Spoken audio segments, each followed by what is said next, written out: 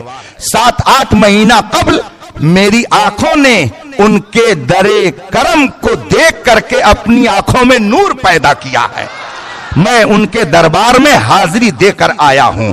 امام ابو یوسف رحمت اللہ تعالی علیہ کی ایک کتاب ہے جس کا نام ہے کتاب الخراج۔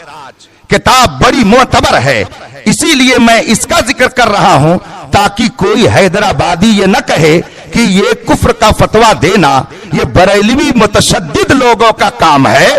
میں ان کو یہ دکھانا چاہتا ہوں کہ بریلوی متشدد نہیں ہیں بلکہ اپنے اسلاف کی امانتوں کی حفاظت کرنے والے ہیں۔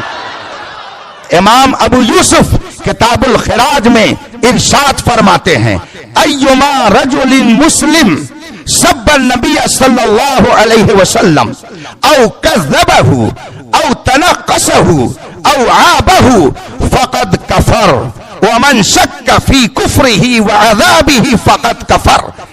امام ابو یوسف رحمت اللہ علیہ فرماتے ہیں جو مسلمان ایما رجل مسلم، جو مسلمان مرد، جو مسلمان آدمی نبی کو دشنام دے، سب النبیہ نبی کی شان میں گستاخی کے کلمے کہے یا جھوٹ کی نسبت نبی کی طرف کرے یا ان کی شان گھٹائے یا ان پر کسی طرح کا عیب لگائے تو وہ بالاتفاق کافر ہے، اور وہ ایسا کافر ہے کہ جو اس کے کفر میں شک کرے وہ بھی کافر ہو جاتا ہے۔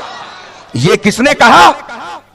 امام ابو یوسف رحمت اللہ تعالی علیہ، اور ان کی کتاب کا نام ہے کتاب الخراج، اور دوسری کتاب شفا شریف۔ یہ وہ کتاب ہے جو رسول پاک کی بارگاہ میں مقبول ہو چکی ہے۔ شفا شریف جس کا پورا نام ہے الشفا بتعریف حقوق المصطفیٰ، علامہ قاضی ایاز مالکی رحمت اللہ علیہ اس کے مصنف ہیں، بہت عظیم عالم ربانی ہیں۔ اپنی اس کتاب میں وہ ارشاد فرماتے ہیں اجمع المسلمون علی ان شاب النبی شاتم الرسول صلی اللہ علیہ وسلم کافر۔ پوری دنیا کے مسلمانوں کا اس پر اتفاق ہے کہ نبی کی شان میں ادنا گستاخی کرنے والا کافر ہے، اسلام سے باہر ہو جاتا ہے، اور جو اس کے کفر میں شک کرے وہ بھی کافر ہو جاتا ہے۔ ان دونوں کتابوں کے حوالوں سے میں یہ عرض کرنا چاہتا ہوں کہ علماء حق نے ہمیشہ نبی کے گستاخوں کو کافر کہا ہے۔ اعلی حضرت نے یہ مسئلہ اپنی طرف سے نہیں نکالا، ہاں البتہ اعلی حضرت فرماتے ہیں میرا طریقہ یہ ہے کہ اگر کسی نے کوئی بات کہی تو جب تک آفتاب کی طرح اس کا کفر روشن نہ ہو جائے میں اس وقت تک اسے کافر نہیں کہتا۔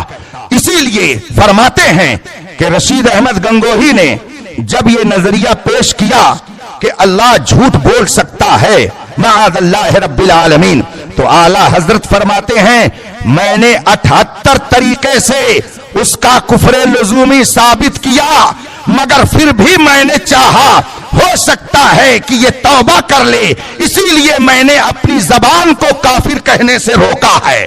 اور پھر اسماعیل دہلوی کے تعلق سے فرماتے ہیں کہ اس کے بارے میں نے 70 طریقے سے کفر لزومی اس کا دیکھا اور ثابت کیا، مگر پھر بھی میں احتیاط کرتا ہوں کہ اس کو کافر کہوں۔ کیوں احتیاط؟ اس لیے کہ اعلی حضرت کے بہت پہلے، اعلی حضرت سے پہلے وہ دنیا سے جا چکا تھا، اور اس کے بارے میں یہ شہرت ہو گئی تھی کہ اس نے اپنے کفریات سے توبہ کر لیا ہے۔ تو اس شہرت کی بنیاد پر اعلی حضرت نے اپنی زبان کو اسے کافر کہنے سے روکا۔ جس کا اس قدر مقام احتیاط ہو اور جو اس قدر کفر میں احتیاط سے کام لیتا ہو، کسی کو کافر کہنے میں اتنی احتیاط کرتا ہو، کیا کہا جا سکتا ہے کہ وہ مسلمانوں کو کافر بناتے تھے؟ نہیں، وہ مسلمانوں کو کافر نہیں بناتے تھے، بلکہ جو اپنی حرکت سے کافر ہو جاتا امام احمد رضا اس کا کفر بتا دیا کرتے تھے۔ تو اعلی حضرت کا کام کسی کو کافر بنانا نہیں ہے، بلکہ جو بن گیا اس کو بتانا ہے۔ اسی لیے اعلی حضرت فرماتے ہیں سونا جنگل رات دھیری چھائی بدلی کالی ہے، سونے والوں جاگتے رہیو چوروں کی بات سمجھ میں آ رہی ہے؟ تو اب اجمالاً پھر سن لیجئے، گفتگو میں اپنی ختم کروں۔ ضروریات دین میں سے کسی چیز کا انکار کرنا کفر ہے۔ کفر کی دو قسمیں ہیں، کفر لزومی اور کفر التزامی۔ کفر لزومی کے بارے میں محققین علماء فرماتے ہیں کہ ہم ابھی اسے کافر نہ کہیں گے جب تک کہ اس سے کفر التزامی ثابت نہ ہو جائے، مگر فقہا فرماتے ہیں کہ چاہے کوئی کفر لزومی کرے یا کفر التزامی کرے، ہمارے نزدیک وہ کافر ہے اور ہم اسے کافر کہیں گے۔ پھر شبہہ اگر کسی کے کفر میں ہو جائے تو اس کی تین صورت ہوگی، شبہہ فی الکلام، شبہہ فی التکلم، شبہہ فی المتکلم۔ ان میں سے کوئی شبہہ ہو تو اپنی زبان کو اعلی حضرت کافر کہنے سے روکتے ہیں۔ پھر اگر کسی کا کفر یقینی طور پر ثابت ہو جائے تو اب سن لیجئے کہ جس طرح سے مسلمان کو مسلمان جاننا ضروری، اسی طریقے سے کافر کو کافر جاننا بھی۔ بات سمجھ میں آ رہی ہے؟ تو اعلی حضرت کا موقف اس سلسلے میں یہ ہے کہ جس کا کفر آفتاب سے زیادہ روشن ہو جائے ہم اسے کافر کہیں گے، اس لیے نہیں کہ ہم اس سے ضد رکھتے ہیں، اس لیے کہ وہ اللہ و رسول کا گستاخ اور اسلام کی ضروری باتوں کا منکر ہو گیا ہے۔ اب اس کے بعد آخری بات کہ جن کو اعلی حضرت نے اپنے فتوے میں کافر کہا، جس کا تذکرہ آپ مجھ سے پہلے حضرت مفتی شمشاد صاحب سے سن چکے ہیں، ان کا کفر سورج سے زیادہ روشن ہو چکا تھا، اسی لیے اعلی حضرت نے ان کو کافر فرمایا۔ اور اعلی حضرت نے تنہا نہیں بلکہ سینکڑوں اس زمانے کے علماء نے انہیں کافر کہا، جس کی تفصیل حسام الحرمین اور السوارم الہندیہ اور اس کے علاوہ المعتقد المنتقد اور المعتمد المستند میں تفصیل سے موجود ہے۔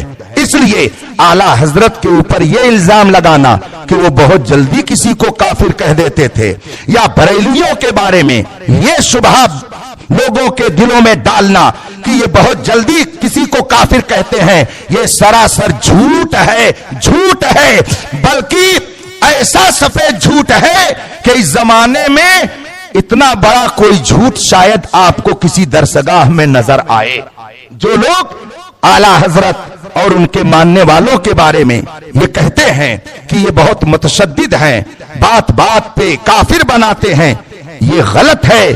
ہمارے اعلی حضرت کسی کی تکفیر میں اس قدر احتیاط فرماتے تھے کہ آپ ہر طریقے سے اس کے قول کو، اس کی بات کو پرکھتے تھے۔ اور مجھے حضور محدث کبیر ابھی جلوہ فرما ہوں گے انشاءاللہ عشاء کے بعد، ان کا جلوہ زیبا آپ دیکھیں گے، شہزادے تاج الشریعہ تشریف فرما ہوں گے، ان کا جلوہ آپ دیکھیں گے۔ الحمدللہ مجھ سے خود حضور محدث کبیر دامت برکاتہم العالیہ نے ایک موقع پر فرمایا کہ جب اعلی حضرت نے ان مولویوں کی کتابوں کا تجزیہ شروع کیا تو ایک موقع پر صدر الافاضل علامہ سید نعیم الدین مراد آبادی علیہ الرحمہ، صدر الشریعہ علامہ امجد علی علیہ الرحمہ، مفتی اعظم ہند حجت الاسلام، اس طریقے کے کئی علماء اعلی حضرت کے پاس بیٹھے تھے، اور اعلی حضرت نے فرمایا کہ مولانا اشرف علی کی اس عبارت کی کوئی تعبیل کیجئے، اس کا کوئی مطلب بتائیے۔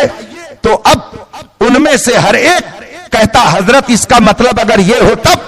اعلی حضرت فرماتے یہ تعویل نہیں ہے، یہ تو تحریف ہے، کتاب سے جو مطلب نکلے وہ بتائیے، یہ تو تحریف ہے۔ لوگ پوچھتے وہ کیسے؟ کہا اس طریقے سے، اس طریقے سے، اس طریقے سے، اور پھر سب اس بات پر مطمئن ہو گئے کہ یہ ایسا کفر ہے کہ جس کی کسی طرح سے کوئی تعویل نہیں کی جا سکتی ہے، اسی لیے اعلی حضرت نے انہیں کافر فرمایا۔